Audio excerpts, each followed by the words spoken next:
Now we will learn about the relationships in between displacement, velocity and acceleration using calculus. Displacement is expressed by s, velocity is expressed by v and acceleration is expressed by a. And when we differentiate displacement, we get velocity. That means velocity equal to ds dt. When we differentiate velocity, we get acceleration. That means acceleration a equal to dv dt.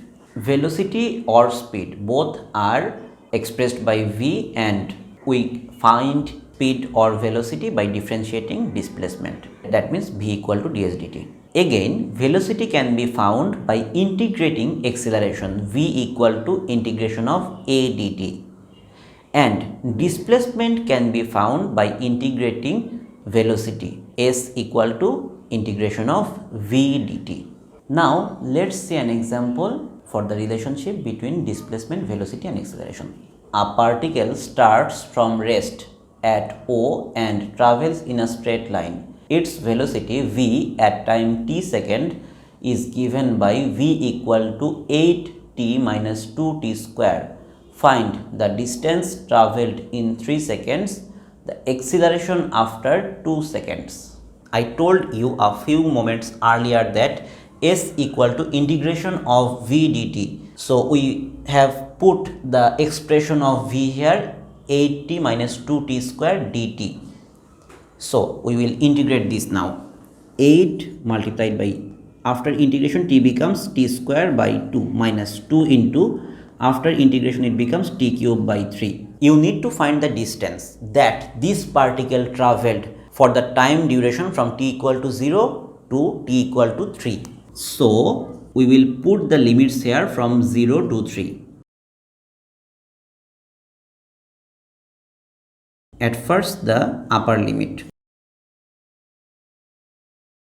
Therefore, the distance travelled by the particle in first 3 seconds is 18 meter. Now acceleration.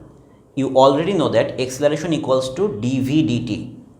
So we will put the expression of velocity d dt of 8t minus 2t square.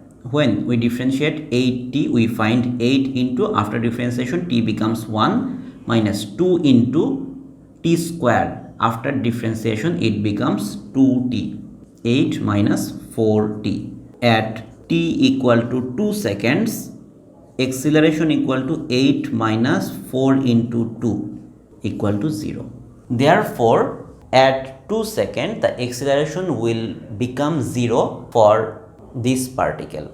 Again, if I ask you that what will be the acceleration of the particle after 1.5 second, at t equal to 1.5 second, the acceleration will be 8 minus 4t. That means 4 multiplied by 1.5. That means 8 minus 6, 2 meter per second square. That means after 1.5 seconds, the acceleration of the particle will become 2 meter per second square. And if you are asked to find the initial acceleration, what will happen? Initial means when t equal to 0. Therefore, the acceleration will become 8 minus 4t. 8 minus 4 into 0. That means 8 meter per second square. That means at the beginning acceleration was too high.